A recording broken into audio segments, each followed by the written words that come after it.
on over here. I want you to meet my brother. Heath, this is Nat Springer. Pleasure to know you, Heath. Say, you look marvelous. And you look prosperous. Well, I got 100 suit of clothes, a 40-room mansion in San Francisco, but I am still the hungry kid that you knew in law school. Can't get over how well you look. Backwoods law must agree with you. Well, now, I wouldn't exactly call Stockton backwoods. Yes, I know. I hear you've been doing pretty well yourself, as a matter of fact. Cattle, horses, gold mines, and a couple of 1,000 acres of timber I would be happy to take off your hands if you will accept my client's generous offer. Now, Nat, that's what surprises me. What? Well, a famous lawyer like you involved in something so mundane as land purchase? Do I detect a note of envy in that statement? No, just surprise. Gentlemen, I'll tell you a little secret. Only a fool gets so famous that he turns down an honest dollar. Tomorrow, the hotel, I'll buy you some lunch. You two go ahead. I wouldn't want to get in the way of an old college reunion. Well, all right, but don't you get lost. I want you to witness some signatures later.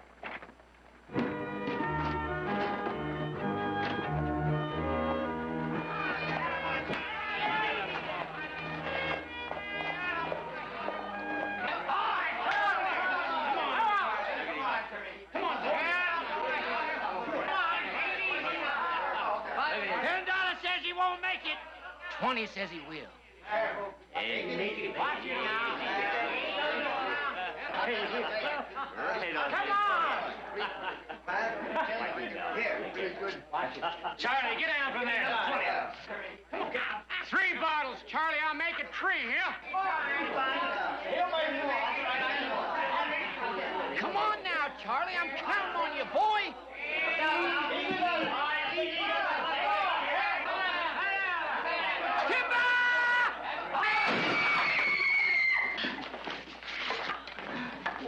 What do you think, Doc?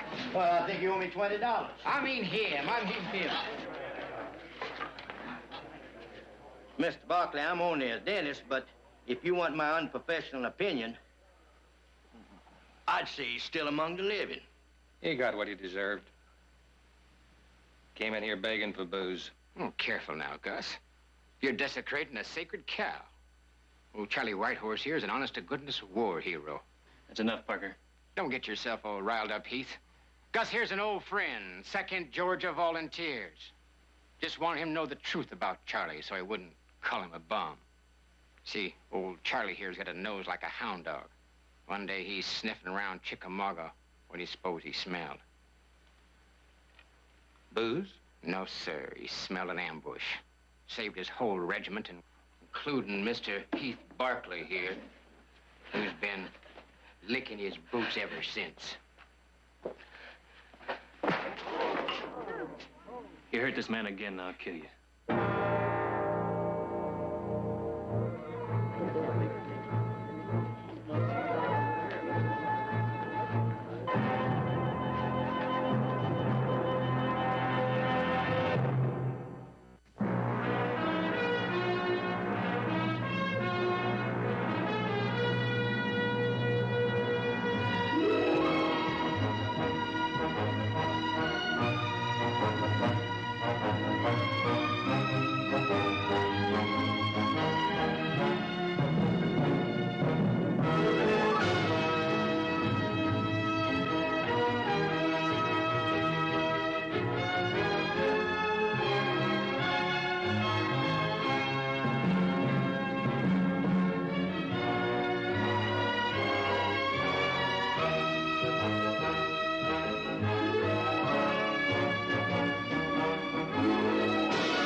Come on, you used to be the biggest eater in the regiment.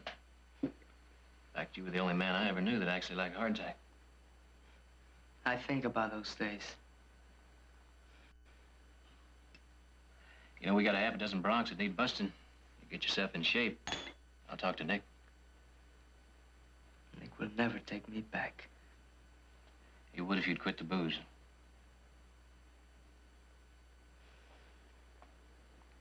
It's a lot easier than falling off balconies, isn't it? I don't know. Charlie, I'll help you. Take you to our line shack, dry you out. Whip you like a father if you even mention whiskey. I never knew my father. I asked about him once, and my mother said he died in a saloon. Runs in the blood? Is that what you're trying to say? Listen, I saw you refuse whiskey while the doctor was cutting steel out of your body in 4 different places. You never even tasted the stuff until this town tried to make you a hero. Charlie the Conquering Hero. I never wanted it. You mean you couldn't handle it? I just wanted to be left alone. You let all the backslappers and handshakers turn you into a drunk.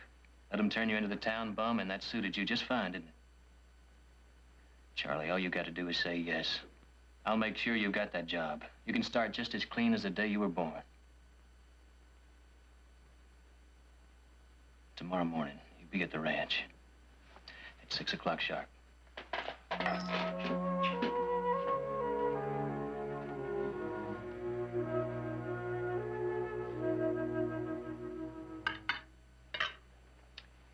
You know, I was just thinking. Maybe we ought to invite Mr. Springer for dinner. Roast pork and apple pie might make him a little more receptive. Don't kid yourself, Mother. He's not interested in the home cooking. All he wants to do is go back to San Francisco and tell that client that he got the land for a lot less than he expected to pay. You're not going to give in to him, are you?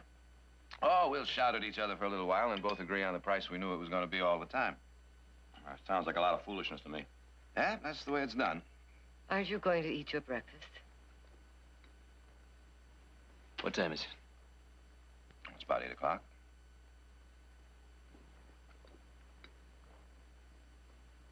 You don't really expect Charlie to show up, do you? He just might straighten out if people around here would give him a chance.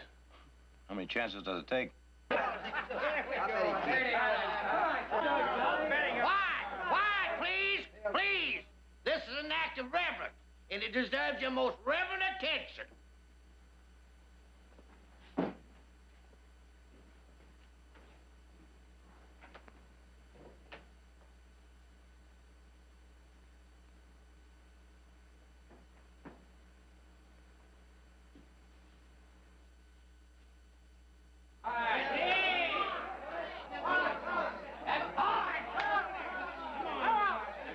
Charlie, don't. Don't.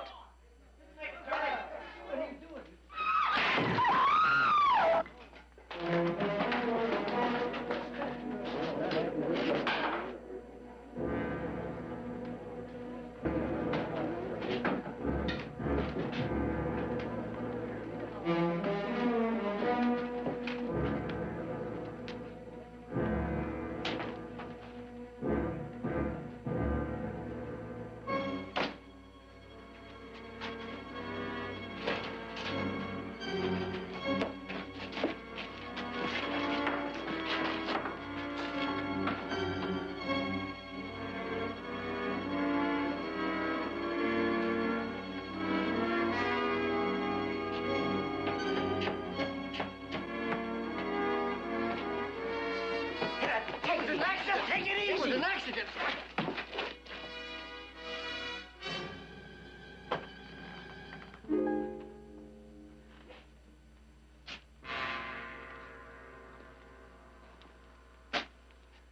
You shouldn't have come in here, boy. You just made the sorriest mistake of your life. Sheriff, this way, quick.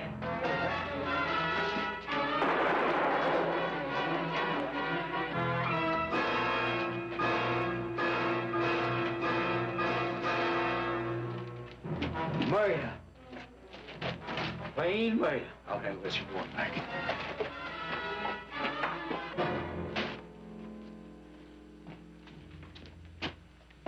Don't waste your time. As dead as you get. And if Doc Tully had hit him with an axe handle, I'd be dead as Parker here. How about it, Doc? It's true, I saw it. He Barkley shot Parker down like a dog. Too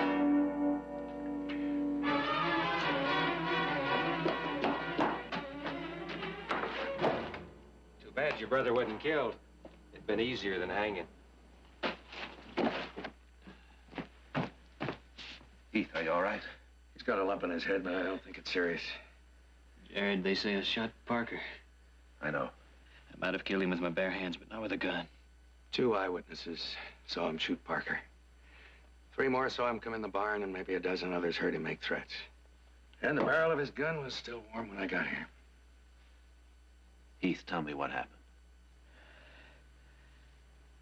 I walked into the barn. I saw Parker and that other friend of his. Go ahead. That's all I remember.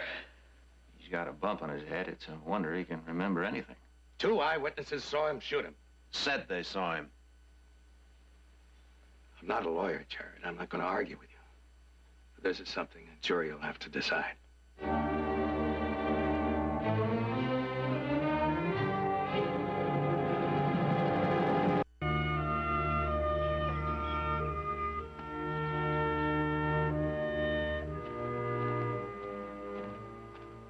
Saves 100 lives. When he dies, 3 people. Private Charlie Whitehorse. Killed in action by a barroom dandy and a second-rate traveling dentist.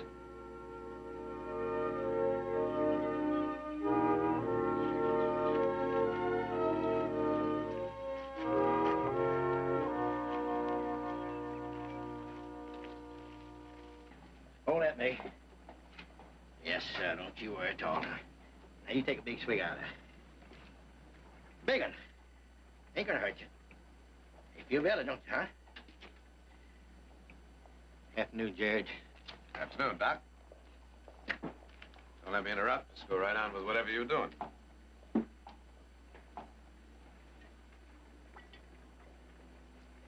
Anything particular you wanted? No. Just taking a walk, Doc. I think a lot better when I walk.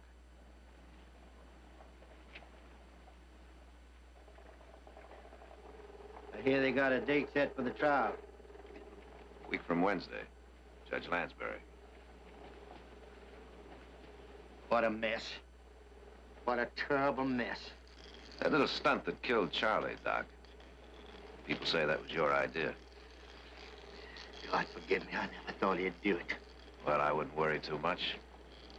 Man's liable to think up all kinds of crazy things when he's had too much to drink. You'd like to make a fool out of me, wouldn't you? You'd like to get me up on that stand and say old Doc Tully was drunk, that this whole thing's a figment of his imagination. But it isn't. It happened. I saw him. He was insane. He shot Parker down like a dog. Where were you when the shots were fired? Well, I was over there by the door. Why'd you come in here? Why'd you go back in the barn with Doc Tully? I come to get some help. You must be some kind of a clairvoyant. What's that? You came for help before the shots were fired? Obviously, you knew something was going to happen. Well, I didn't figure they were sitting down to a game of cards. Did you see Parker go in the barn? No. Then how'd you know he was in there? He guessed. The same as your brother. Mr. Vanderveer, what a coincidence. I was just reading your statement over at the sheriff's office. Did you like it? Fascinating. I didn't believe a word of it. The sheriff does, and the jury will. What surprised me the most was that part about your being a land speculator. Well, that shouldn't surprise a smart fella like you. I don't remember ever seeing any deeds registered under the name of Vanderveer. Atlas. That's the name on the deed. We were partners. Until your brother shot him down like a dog. You and Doc Tully keep using that same phrase. Shot him down like a dog. It's an adequate description. Funny you both should come up with the same one. Not as funny as that story your brother came up with. I'll bet he'll swear he doesn't remember a thing. Right up to the day they hang him.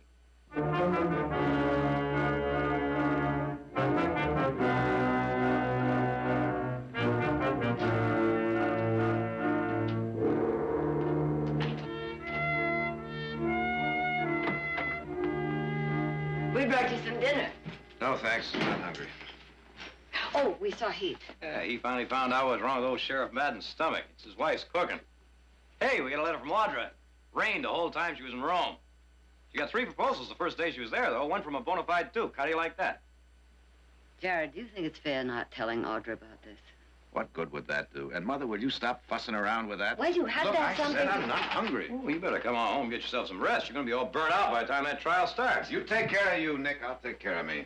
Well, maybe Heath's memory will come back. Even if it does, even if he screams his innocence to the heavens above, 2 eyewitnesses are going to stand up in court and swear that they saw him shoot Parker Atlas down like a dog. Parker Atlas wasn't worth his salt. That may be, but he was the son of one of the most respected ranchers in this valley, and don't think that won't count with the jury. And you want to talk about motive? There isn't a man, woman, or child in Stockton who didn't know how Heath felt about Charlie Whitehorse. Jared, I'm sorry. I saw a light here. I didn't know you had company. That's all right, Nat. Come on in. Nathan Springer, this is my mother. How do you do, ma'am? My brother, Nick. Howdy. How do you do, Nick? What are you doing here, Nat? I thought you went back to San Francisco. My wife threw me out of the house. She literally threw me out of the house. She said, Nat, you haven't had a vacation in 6 years. If you don't get some rest, you're going to drop dead from a heart attack. That's all I had to hear, so I grabbed my bag, came back to Stockton, found the softest bed at the hotel, and there I intend to sleep for 2 solid weeks. Well, I hope you come out of hibernation long enough to have dinner with us. It would be a pleasure, ma'am. Oh, by the way, Jared, I've got some news for you. The news out of San Francisco is Danny Manis is going to prosecute your brother. Who? He wants to be governor, ma'am. You get to be governor by prosecuting cases that give you publicity. Is he any good? Well, let's put it this way, Nick. He hasn't lost a case in 5 years.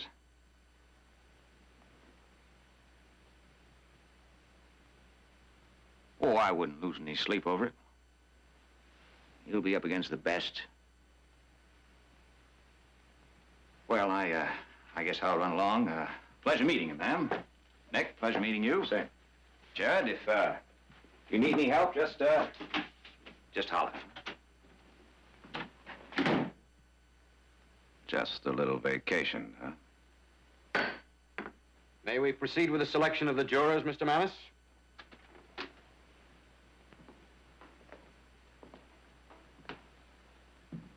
You're Mrs. Bacon, aren't you? Mrs. Florence Bacon. Yes, sir. And now, Mrs. Bacon, are you acquainted with the accused? Well, I know who he is. Have you formed any opinion concerning his character? Well, he always seemed to be a real nice young man. Mrs. Bacon, are you aware that nice young men are capable of savage and lawless acts? They're capable, shall we say, of murdering other nice young men in fits of brutal rage. That's a totally inflammatory remark. It was not a remark, Mr. Barclay. It was a question. Your Honor, I must... If I follow Mr. Manis correctly, I think he wants to know if this lady is capable of rational judgment, which is well within the limits of proper inquiry. This juror is acceptable to the prosecution, Your Honor.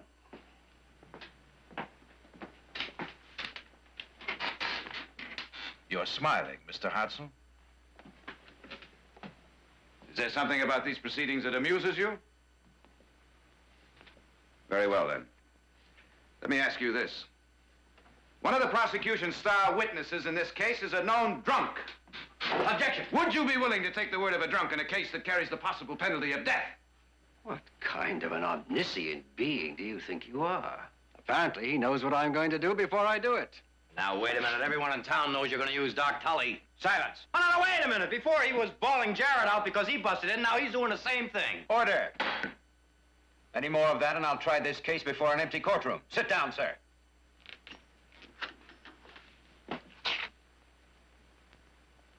Gentlemen, I think we had better adjourn until tomorrow morning.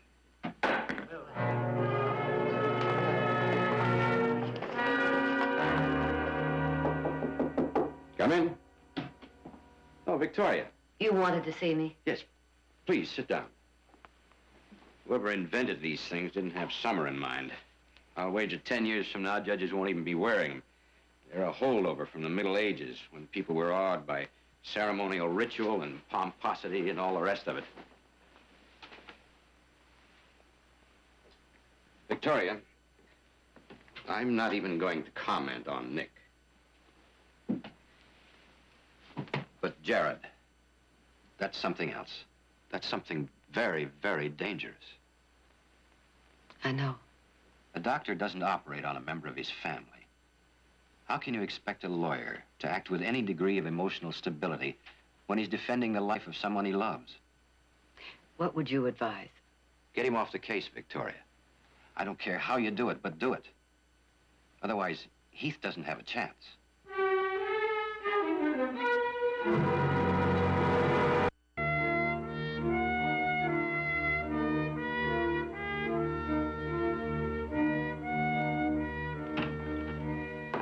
Jared?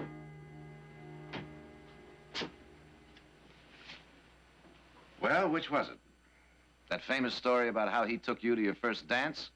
Or one of his enlightened lectures on the obsolescence of the law? I saw you go into his chambers. Jared, Judge Lansbury sent for me. He's concerned about you. He feels that because of your personal involvement, you could use help. I'm surprised he didn't ask you to have me withdraw from the case. You know, if this weren't so tragic, it'd really be funny. Daniel Manus, that great champion of justice, who'd sell his rotten soul for one line of publicity, comes all the way here to prosecute Heath.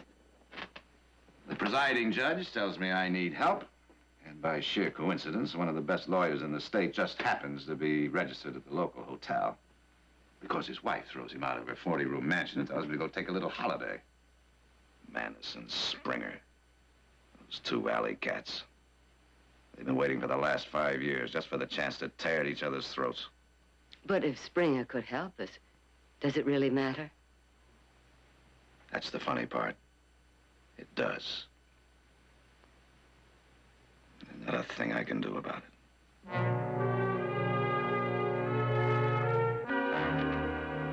Let the record show, Your Honor, that in addition to myself, the defendant will be represented by Mr. Nathan Springer of San Francisco.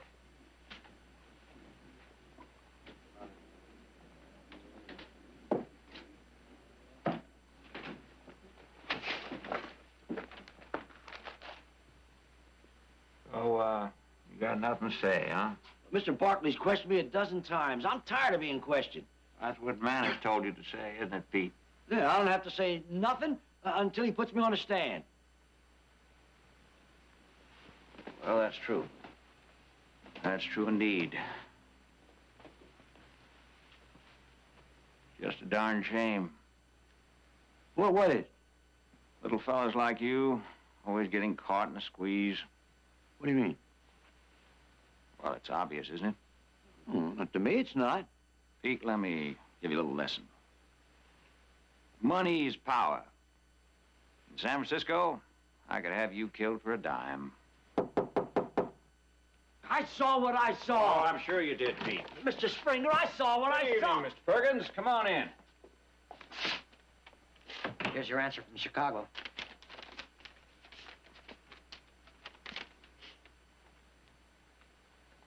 You married, Mr. Perkins? Nope. Who do you talk to mostly? Now, look, mister. Anything that comes in over my wire is strictly confidential. An honorable man. Well, now, that's hard to come by these days. Thank you, sir. Heath was out of his mind, insane. He fired once, bam! He fired twice, bam! And then Parker failed. Then I went back here, and I got this axe handle, and I sneaked up on him. And I wham! Right over here. Yeah, Doc, yeah, fine. That's very dramatic. Don't play games with me, Doc. I've had you investigated by the best detectives in this country. Now that we, understand each other, I don't suppose that you'll deny that you are married to a woman whose maiden name is Vera Henderson, who lives at 24 Elm Street, Chicago, Illinois? Well, what's wrong with that? Well, nothing, Doc, nothing. Except that you are also married to a woman whose maiden name is Alice Duggan, who lives at 111 Randall Terrace, Kansas City, Missouri. You trying to blackmail me, that's what you're doing? Oh, Doc, temper, temper. The first time Charlie Whitehorse fell from that balcony. Now tell us what happened immediately afterwards. Oh, everybody gathered round. And did the defendant threaten Parker Atlas? Well, I'm not sure. You're not sure? What do you mean by that? Well, it was noisy in there. I'm just not positive of everything that was said. Well, you were positive when you were questioned by Sheriff Madden. You were positive when you spoke to me less than 2 days ago. No further questions. The witness is excused. Prosecution calls as its next witness, Dr. Arnold Tully.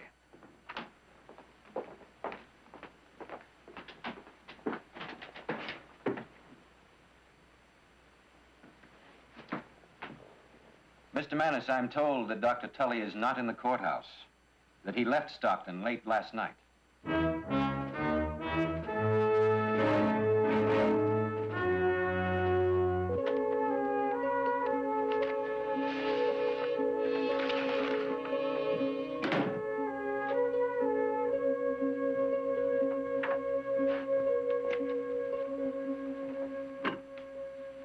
Congratulations, Nat.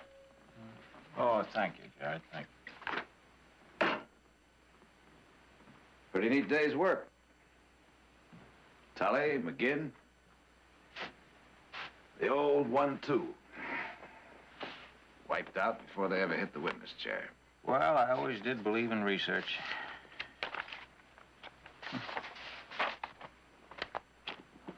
Thought you'd be happier. I've never suborned a witness, Nat. The idea is to win. The idea is justice. Jared, you asked me to help you on this case. You knew exactly why I came back into this town. I need you and you need me. So let's stop your wailing about legal ethics. Right now, I'm just trying to save that boy's life.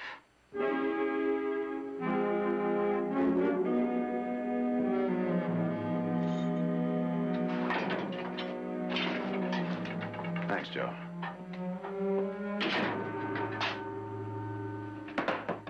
Why so glum? You should be dancing a jig. Don't you realize that half the prosecution's case went right down the drain today? I didn't like the way it happened. All that happened is that a couple of liars lost their nerve. Is that all there was to it? Heath, a trial is a very unpredictable thing. You never know how a witness is going to behave till they get right into that chair. Somebody got to McGinn. Somebody got to Tully. Process of elimination. I picked Springer. Jared, I've never known you to compromise before. Don't start now.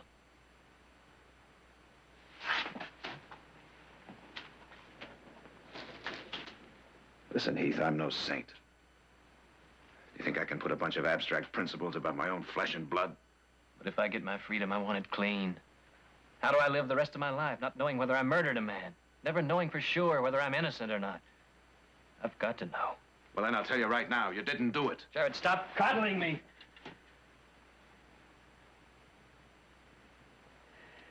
I'm not sure anymore. I think and I think. And I know what Charlie meant to me. Then I think about seeing him on that filthy barroom floor, wasted and disgraced. Why wouldn't I kill somebody who did that to him? Because I know you're not built that way. Jared, I could have done it.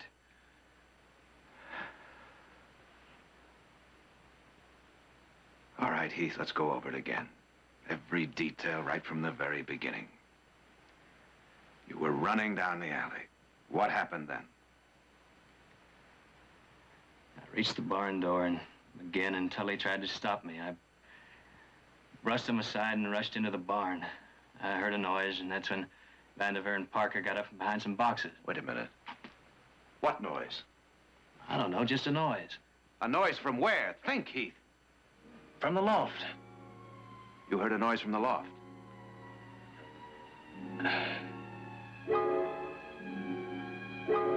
TJ. TJ Dice? Dice was in the loft. Jared, he must have seen the whole thing happen.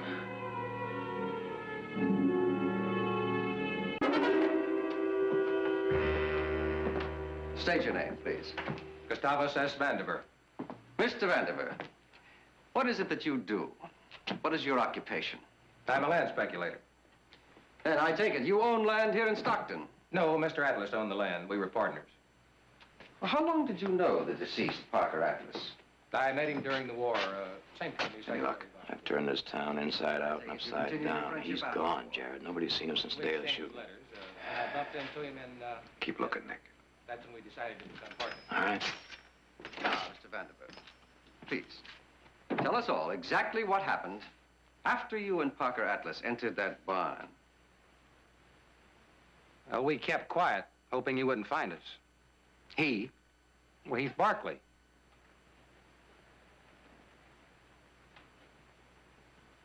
Go on. But somehow he knew we were in there. I don't know, maybe he heard the door shut. But he knew, and he came to get us. Mr. Vanderbilt, exactly what do you mean by get? I mean kill. It was written all over his face. Craziness. He was practically slobbering at the mouth. Well, Mr. Vanderbilt, what, if anything, did you do? Well, we didn't stand still, and we didn't have many choices. The back door was the only way out. So you headed immediately for that back door? That's right. The first thing I knew, I heard a shot. That one missed. And then as I was trying to open the door, Barkley rushed up behind Parker. He shoved his pistol into Parker's back. That was the one that did it. Parker's dead before he hit the floor. Mr. Vanderbilt, how is it that you survived? Doc Tully. He hit Barkley with an axe handle. And so, Mr. Vanderbilt, you saw Heath Barkley thrust his gun into the back of Parker Atlas and shoot him down in a fit of wanton rage. Yes, sir. I did.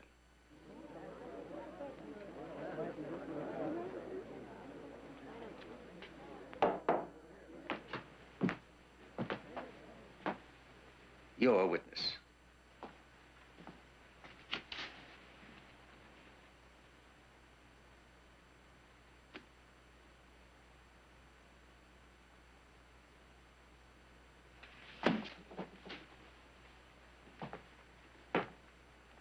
Vanderveer, you say that you were a, how did you say it, a land speculator? That's right. In Denver?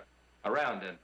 And you met the deceased Parker Atlas during the war? That's right. Would you say that you served with distinction? Well, I like to think I did. Mm-hmm. You two were in the same outfit, weren't you? The second, what was it, the 2nd Georgia Volunteer? He was a lieutenant, I was a sergeant. Sergeant? That's right. Well, that's odd. Got you listed here as a private. Private Gustavus S. Vanderveer. I would like to see what that is, please. It's an official document from the archives of the 2nd Georgia Volunteers. The names of men who deserted in the face of enemy fire.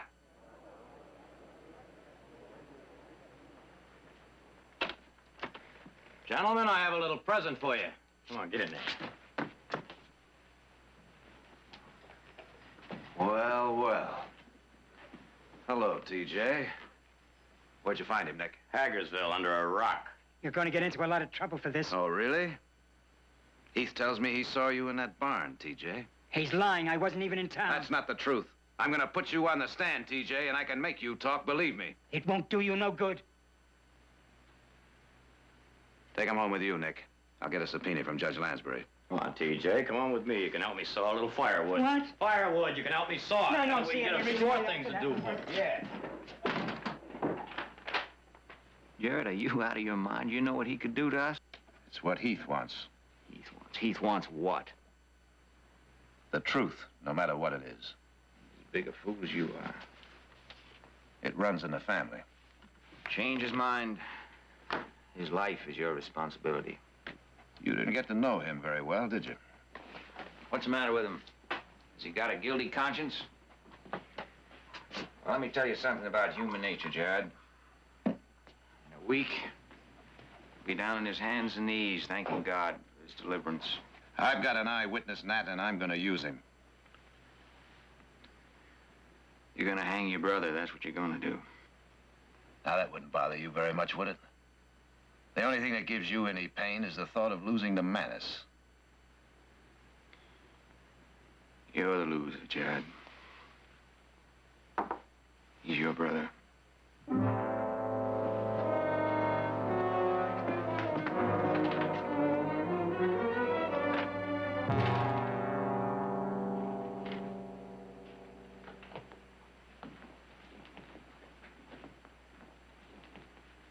Would you state your full name, please? Thomas James Dice. Where were you last employed, Mr. Dice? Handyman in the saloon. I see. On the night that Parker Atlas was killed, were you in the storage barn behind that saloon? Yes, sir. What were you doing there? Minding my own business. I didn't ask you that. I was up in the loft, stacking whiskey cases. I see. And while you were in that loft, did anyone else enter that barn? Atlas, Vandiver, and your brother Heath came in. Will you tell us what you saw, Mr. Dice, after those men came into the barn? Nothing. Did you have your eyes shut? No.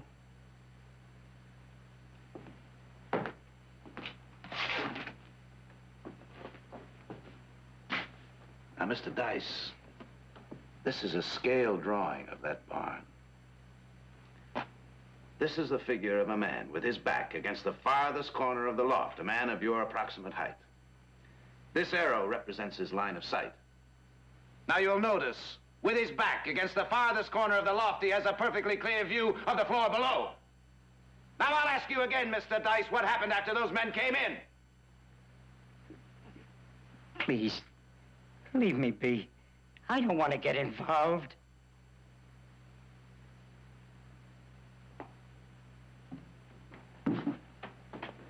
You don't want to get involved. All my life, I've lived clean. Never no trouble, never. Walk away. Don't get yourself mixed up in other people's messes. Have you ever for one brief moment thought what it would be like? What it really would be like to be in some terrible trouble and desperately need someone's help, only that person wouldn't give that help because they refused to get involved? Don't you think you've cowered from the responsibilities of life long enough, Mr. Dice, because this time you are involved? You were in that barn and you saw Parker Atlas killed. I know it, the judge knows it, and the jury knows it. And if you refuse to tell us what happened, you'll not only be guilty of perpetuating a worthless existence, you'll be criminally guilty of withholding evidence.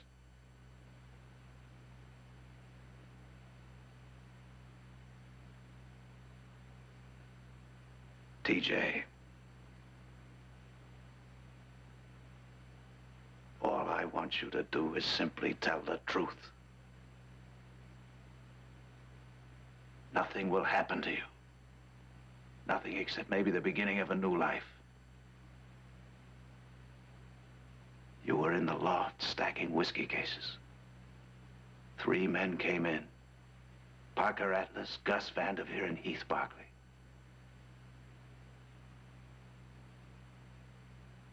What happened?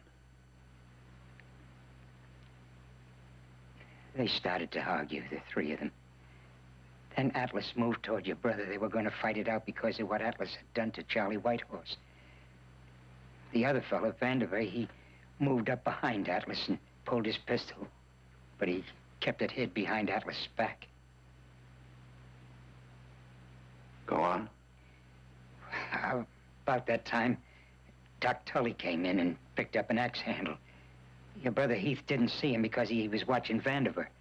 He must have known that Vandiver had his pistol out because he said, "Get away from there." That's when it happened. Doc Tully swung the axe handle and drove your brother forward into Atlas, and Atlas got pushed back, and well, that's what did it. Did what?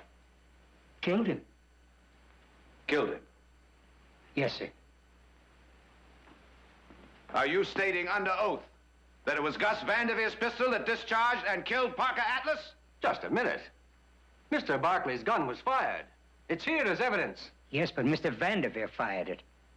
He told Doc Tully that if they didn't blame it on Heath, they'd have more trouble than they could handle.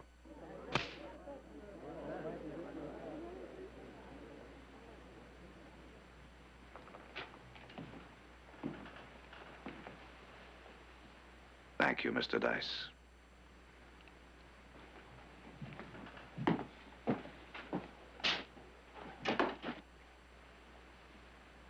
Mr. Manis, do you have any questions?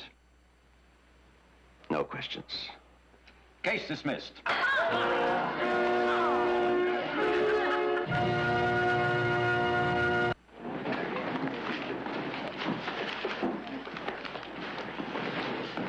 Well, congratulations, Counselor.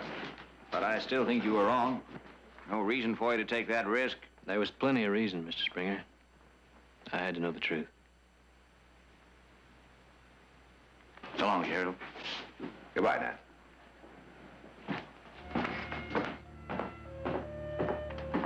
Let's go home. Oh, Heath, I'm mighty glad things turned out the way they did, but I have to admit I'm going to miss you around my jail. You know, this young man plays a pretty fair hand of poker. Well, which reminds me, Sheriff. Yeah.